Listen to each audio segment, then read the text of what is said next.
আসসালামু আলাইকুম। আজ তৈরি করে দেখাবো চিকেনের অসম্ভব মজার একটি রেসিপি। আশা করি আপনাদের কাছে অনেক ভালো লাগবে। এই রেসিপির নাম কি দিব আসলে আমি জানি না।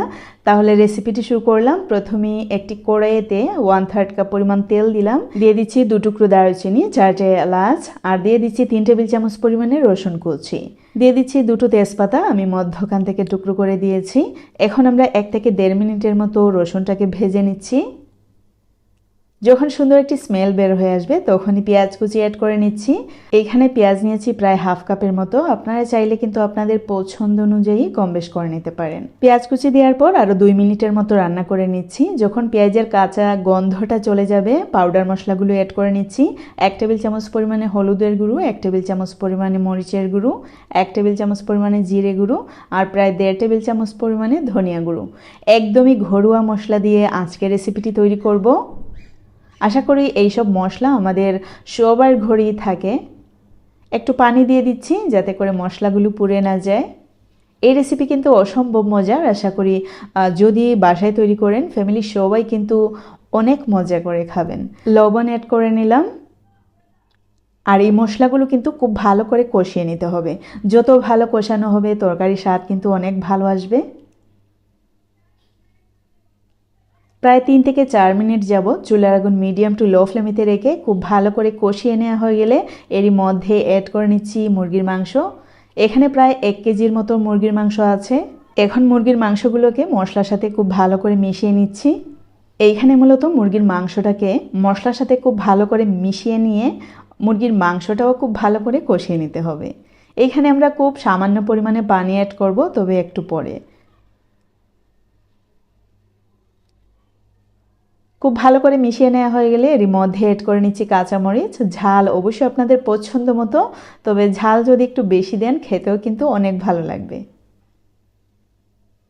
এখন আমি ঢাকনা ইউজ করছি প্রায় 15 মিনিটের জন্য। এই পর্যায়ে অবশ্যই চুলার আগুন মিডিয়াম টু লো ফ্লেমেতে রাখবেন, তা না হলে কিন্তু একদমই পানি শুকিয়ে যাবে আর মাংস পুড়ে যাওয়ার সম্ভাবনা থেকে যাবে। এর মধ্যে আমি কোনো নাড়াচাড়া করিনি। একদম 15 মিনিট পর ঢাকনাটা তুলে নেড়ে নিচ্ছি। দেখতে পাচ্ছেন অনেক পানি বের হয়েছে। বলেছিলাম পানি অ্যাড করব, পানি অ্যাড করার হলো না, যেহেতু মাংসটাও মোটামুটি কষিয়ে গেছে, এমনকি পানিও বের হয়েছে, যেহেতু আমরা লো ফ্লেমেতে রান্না করেছি তাই জন্য। যদি হাই ফ্লেমেতে রান্না করেন এই পানিটুকু কিন্তু একদমই শুকিয়ে যাবে। আর যদি পানি শুকিয়েই যায় অবশ্যই 1 কাপ থেকে 1.5 কাপ পরিমাণে পানি আপনারা অ্যাড করে নিতে পারেন। তো দেখতে পাচ্ছেন এইখানে যত পানি কম থাকবে ততই কিন্তু মজা হবে। আমি এইখানে আর কোনো পানি অ্যাড করছি না। যখন খুব ভালো করে জাল হয়ে যাবে মাংসটা, প্রায় 90%-এর মতো অলরেডি সেদ্ধ হয়ে গেছে, মানে হয়ে গেছে, এই পর্যায়ে এসে আমরা একটি জিনিস অ্যাড করে নেব। তারপরে আরও 15 মিনিটের মতো জাল করে নেব। এরই মধ্যে আমি অ্যাড করে নিচ্ছি পুঁই শাক। এখানে 1 আঁটি পুঁই শাক ছিল প্রায় হাফ কেজির মতো। আমি এখানে জাস্ট পাতাগুলো ইউজ করেছি, আর এই পাতাগুলোকে ছুরির সাহায্যে জাস্ট এলোমেলো করে একটু টুকরো করে নিয়েছি। একদমই বড় বড় টুকরো আছে, আপনারা দেখে নিশ্চয়ই বুঝতে পারছেন। আপনারা চাইলে কিন্তু আরও ছোট টুকরো করে নিতে পারেন দা বা বটির সাহায্যে। তবে আমি প্রায় সময় এই পাতাগুলো আস্ত রেখে দিই, তাতে করে কোনো সমস্যা হয় না। কারণ হচ্ছে আমাদের পরিবারের সবাই কিন্তু এই রেসিপি অনেক ভালোবাসেন। বিশেষ করে আমার হাজব্যান্ড কিন্তু এই রেসিপির একদমই ভক্ত। যখনই আমি এই রেসিপি করব তখনই কিন্তু আমার হাজব্যান্ডের খিদেটা একদমই আগেই লেগে যায়, তা না হলে কিন্তু কোনো খবরও থাকে না, এইরকম একটা অবস্থা।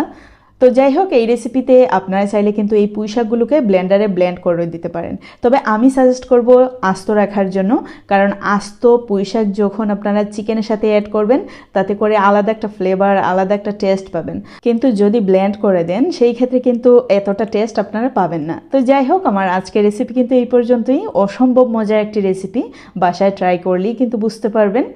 আশা করি আপনাদের অনেক ভালো লেগেছে। ভালো লাগলে একটি লাইক দিতে ভুলবেন না, বেশি ভালো লাগলে সাবস্ক্রাইব, আরও বেশি ভালো লাগলে ফ্রেন্ডস, ফ্যামিলি, এমনকি নতুনদের সাথে শেয়ার করতে ভুলবেন না।